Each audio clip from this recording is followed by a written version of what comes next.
सुप्रभात बहनों, क्लास षष्ठ। आपको मैंने हिंदी विषय में पाठ 4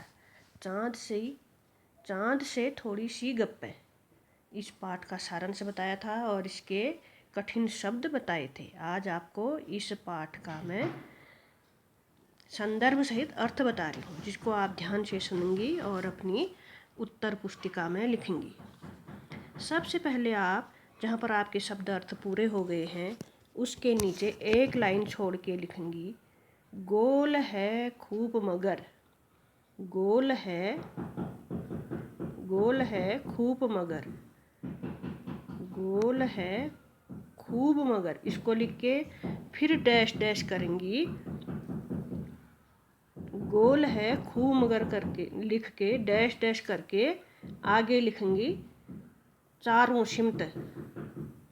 डैश डैश करके लिखेंगे आगे चारों सिमत, फैलाए हुए चारों सिमत। इसको लिखेंगे आप। खूब है गोल मगर लिखने के बाद डैश डैश करके फैलाए हुए चारों सिमत। इतना आप करेंगी पहले लाइन में। फिर उसके नीचे एक लाइन लिखेंगी आप प्रसंग। इसका प्रसंग लिखेंगी। प्रसंग लिख के डैश करके उसमें लिखेंगी प्रस्तुत पंक्तियाँ बसंत भाग 1। प्रस्तुत पंक्तियाँ बसंत भाग 1 चाँद से थोड़ी सी गप्पे नामक कविता से ली गई है। प्रस्तुत पंक्तियाँ बसंत भाग 1 चाँद से थोड़ी सी गप्पें नामक कविता से ली गई है। इसके रचयिता श्री शमशेर सिंह बहादुर हैं। इसके रचयिता श्री शमशेर सिंह बहादुर हैं। फिर आप नीचे इस लाइन को छोड़ के नीचे लाइन से इसका अर्थ लिखेंगी या व्याख्या लिखेंगी। हेडिंग में डैश करके लिखेंगी, इन पंक्तियों में बच्ची चाँद को देखकर कहती है। इन पंक्तियों में बच्ची चाँद को देखकर कहती है कि वह बहुत गोल है पर तिरछे नजर आते हैं। पूर्ण विराम।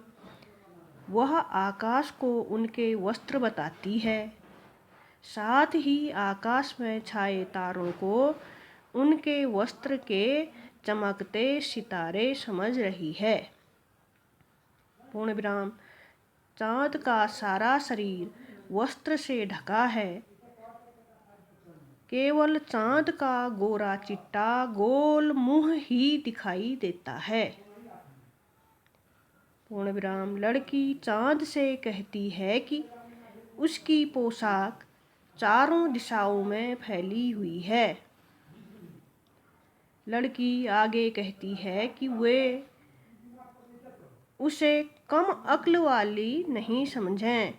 वे उसे कम अक्ल वाली नहीं समझें। उसे पता है कि चाँद को बीमारी है। उसे पता है कि चाँद को बीमारी है। जब ये घटते हैं तो वे लगातार घटते चले जाते हैं और बढ़ते हैं तो बढ़कर पूरे गोल मटोल हो जाते हैं। चाँद की यह बीमारी उनसे ठीक नहीं हो रही है। चाँद की यह बीमारी उनसे ठीक नहीं हो रही है। ये है पहला पैरा का अर्थ। अर्थात गोल है खूब मगर से लेके अगले पृष्ठ पर किताब में देखना अपनी पोशाक को फैलाए हुए चारों सिमत, यहाँ तक का इसका अर्थ है। पहले भी मैंने आपको अर्थ बताया था। आज इसको आप 2-3 बार सुनकर अपनी उत्तर पुस्तिका में लिखेंगी। फिर अगला पैरा है इसका, उसको यहाँ पर पूरा हो जाता है। फिर अगले लाइन से एक लाइन छोड़ के फिर आप लिखेंगी, आप कुछ तिरछे। यहाँ से लिखेंगे आप इसको, आप कुछ तिरछे डैश डैश करके लिखेंगी। आप कुछ तिरछे डैश डैश लास्ट में लिखेंगी होने में आता है। होने में आता है। ये दूसरा पैरा है। फिर इसके नीचे आप वही लिखेंगी जो प्रसंग मैंने आपको पहले बताया था। जैसे कि प्रस्तुत पंक्ति हमारी पाठ्य पुस्तक बसंत भाग 1 के चाँद से थोड़ी सी गप्पें नामक कविता से ली गई है। इसके रचयिता शमशेर सिंह बहादुर हैं। इसका प्रसंग वही आएगा जो ऊपर लिखा है। अब इसका अर्थ मैं आपको समझा रही हूँ, आप इसको सुन के बढ़िया ढंग से लिखेंगी। अर्थ सुनिए, नीचे लाइन में लिखेंगी, पहला पैरा उतार करके प्रसंग लिख के फिर नीचे लिखेंगी व्याख्या या अर्थ डैश करके लिखेंगी। लड़की चाँद को देखकर कहती है कि आप थोड़े तिरछे नज़र आते हैं।